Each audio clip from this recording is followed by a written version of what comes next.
The air in Omsk is so cold it feels solid, a sharp, crystalline blade with every breath. It is late November, 1919. In a former merchant's mansion turned military headquarters, a man stands at a frost-rimed window, staring out at a city teetering on the edge of oblivion. He is Admiral Alexander Kolchak, the supreme ruler of Russia. His title, once echoing with imperial authority, now feels as hollow as the halls around him. Behind him, in the cavernous rooms of the state bank, lies a physical manifestation of that fading power. Over 1,600 gold bars, 5,000 crates of platinum and jewels, and countless coins. The Imperial Russian Gold Reserve, nearly 500 million gold rubles worth. It is a treasure that could buy an army, secure a nation, or tempt a devil. Just months before, this fortune was his ultimate weapon, the financial bedrock of his White Army's crusade to crush the Bolshevik Revolution and reclaim Mother Russia. But the tide has turned with brutal Siberian swiftness. The Red Army, a relentless tide of rough-coated soldiers, is advancing from the west. Reports whisper of peasant uprisings and betrayal from within. Omsk is no longer a capital. It is a trap. The gold, once a symbol of hope, is now an albatross, a glittering target that slows every retreat and attracts every predator. The peaceful setting is an illusion, a tense, frozen calm before the storm. The stakes are apocalyptic. If the gold is lost, the white cause dies with it. Kolchak's decision is made. The treasure must be evacuated east along the single fragile thread of the Trans-Siberian Railway to the relative safety of Irkutsk, nearly 2,500 miles away. It is a journey through the heart of winter, through a landscape of ice and lawlessness. The fate of an empire's fortune and the men who guard it now rests on the strength of steel rails and the thin loyalty of a disintegrating army. The system devised to move the treasure is, on paper, a model of security. The gold is loaded into 5 fortified railway cars, their windows barred, their walls reinforced. These are coupled to Admiral Kolchak's personal armored train, a mobile fortress bristling with machine guns and manned by his most trusted Czech Legion guards, seasoned professional soldiers. This is the Gold Train. Ahead and behind it travel support trains carrying staff, wounded soldiers, and the suffocating bureaucracy of a government in exile. The protocol is strict. The gold cars are sealed, guards are posted in shifts, and the entire convoy is to move as a single, impregnable unit. But the flaw is not in the plan. It is in the decaying world the plan must survive within. The human error is systemic, a cascade of complacency, greed, and desperate hope. First, there is Kolchak's own failing grip. As supreme ruler, he is politically isolated, increasingly paranoid, and blind to the rot setting in. He trusts men like General Vladimir Kappel, his brilliant field commander, but Kappel is hundreds of miles away, fighting a rearguard action against the Reds. In charge of the treasury itself is a finance minister, a bureaucrat named Pyotr Mikhailov, who understands ledgers but not logistics. The critical, unnoticed flaw is the assumption of control. The Trans-Siberian Railway is not a sovereign pathway, it is a contested artery. It is controlled in sections by various warlords, Cossack atamans, and most significantly, the Czechoslovak Legion. The Legion, 50,000 strong, holds the railway. Their goal is not to save Russia, but to escape it, to fight their way to Vladivostok and sail home. Their allegiance to Kolchak is transactional, and it is fraying fast. As the convoy crawls east, the flaw widens. Local commanders demand bribes in gold for safe passage and coal. Trains break down in the -40-degree cold. Tracks are sabotaged. The orderly convoy stretches, breaks apart, and reforms in a chaotic stop-start nightmare. The gold train becomes separated for days at a time. In the town of Krasnoyarsk, a critical decision, born of greed and short-sightedness, is made. A white official, panicked by the advancing Reds and seeing an opportunity, commandeers several crates of gold bars, over 200 boxes, ostensibly to pay local troops. They are loaded onto a separate, unarmored train under the command of a Colonel Zinovitsky. This act of fragmentation, this deviation from the single-unit protocol, is the crack through which fortune will drain away. The systemic failure is now complete. A priceless cargo, a collapsing command structure, a hostile landscape, and a guardian army whose loyalty is for sale. The convoy is not a fortress. It is a treasure chest on wheels, rolling into a blizzard of anarchy. The disaster does not strike with a single catastrophic explosion. It unfolds like a slow-motion avalanche, a chilling series of impacts over weeks, culminating in a night of absolute zero and absolute terror. The scene is late December 1919, near the massive frozen ribbon of Lake Baikal. The gold train and its scattered siblings are trying to cross the mountainous tunnels around the lake's southern tip. The temperature has plunged to a soul-killing -60 degrees Fahrenheit. Metal contracts and shatters. Steam engines wheeze and die. The world is reduced to a howling white void. For the crew of Colonel Zinovitsky's now separated auxiliary train carrying the Krasnoyarsk gold, the impact is both sudden and inevitable.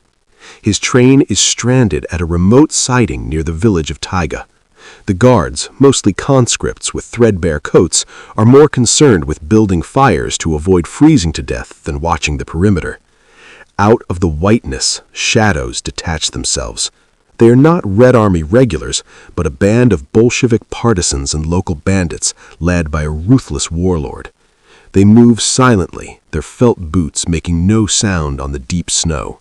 The first sign of the ambush is not a gunshot, but the sickening metallic crunch of an axe biting into the skull of a sentry who had nodded off by his fire.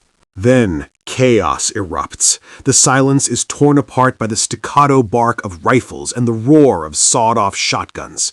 Glass shatters, men scream, but the sounds are muffled, swallowed by the thick, cold air. Inside the gold cars, guards fumble with frozen rifles, their fingers numb and useless. A partisan lobs a homemade grenade, a bottle of gasoline with a rag fuse through a broken window. The whoomph of ignition is followed by the horrific smell of burning wood, wool, and flesh. In the orange dancing light, the attackers swarm the cars. They use crowbars to pry open crates not already broken. The sensory overload is dizzying. The acrid gun smoke, the coppery tang of blood steaming on the snow, the blinding glare of fire on ice, and the deafening cacophony of shouts, shots, and the shriek of twisting metal. For Admiral Kolchak, aboard his armored train 100 miles back, the impact is psychological, but no less devastating. A ragged courier on a half-dead horse stumbles into his camp, bearing news of the Taiga ambush and the loss of the Krasnoyarsk gold. In that split second, Kolchak's world collapses. He feels not just the loss of wealth, but the evaporation of his authority. The gold was his legitimacy. Now it is plunder for bandits. The immediate terror is not of bullets, but of betrayal. He looks at the stoic faces of his Czech guards and wonders if they're his protectors or his jailers.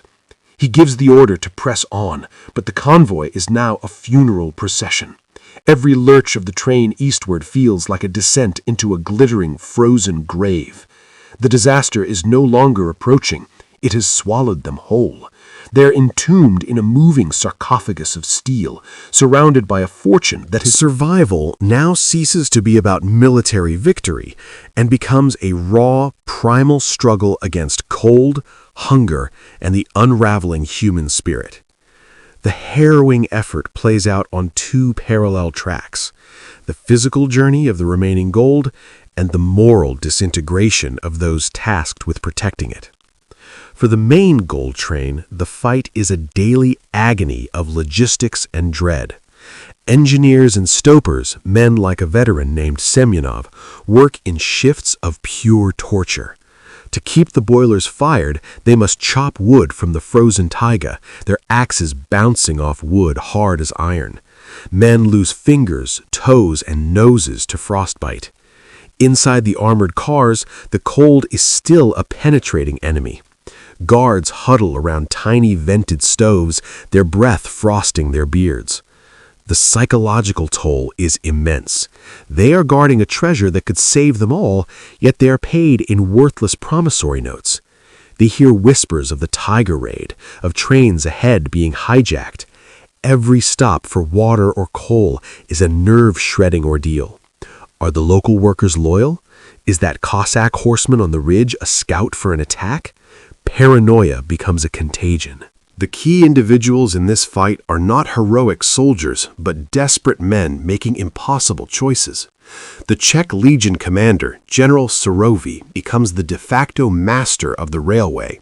His priority is the evacuation of his own men, not Kolchak's gold. In a tense, frigid conference in a railway car near Nizhneudinsk, he presents Kolchak with an ultimatum: hand over the gold to the Legion for safekeeping as a guarantee for their safe passage, or they will abandon his train to its fate. It is not a negotiation, it is a seizure. Kolchak, a broken man, agrees. The gold is transferred under guard to a Czech train. This is the pivotal moment, the legal, organized theft of the Russian treasury by its own protectors. But the survival story grows even darker. A white Russian officer, Captain Nikolai Neradov, tasked with inventorying the gold, witnesses crates being secretly opened at night. He sees gold bars vanishing, replaced with bricks and stones. He confronts a Czech officer, only to be laughed at and threatened. The fight to survive has transformed into a frantic, covert looting operation by the very convoy guarding it. Meanwhile, Kolchak himself is betrayed. The Czechs, striking a deal with local socialist rebels, hand the former supreme ruler over in exchange for unhindered passage. He is imprisoned in Irkutsk. The man who once commanded the fortune of an empire is now a penniless prisoner, while his gold, scattered, stolen, and hidden, continues its chaotic journey eastward without him. The most desperate escape is not from the Reds, but from the lethal weight of the treasure itself. Men like the paymaster General Vladimir Kapel, though dying of pneumonia, and a few loyal officers attempt to salvage what they can, smuggling small amounts to fund their troops, but they are swimming against a tidal wave of greed. The survival of the gold as a cohesive entity is lost. Its fate becomes 1,000 smaller stories of buried crates, sunken barges on Lake Baikal, and suitcases exchanged for food or favor. The fight is over. The plunder has begun. The official inquiry into the fate of the Tsar's gold was never a single cohesive tribunal. Instead, it was a century-long forensic puzzle investigated by victorious Bolsheviks, obsessed historians, and greedy treasure hunters, each arriving at a different verdict. The immediate investigation began in early 1920. After capturing Irkutsk and executing Kolchak, the Red Army's Cheka secret police seized the remaining gold from the Czech Legion.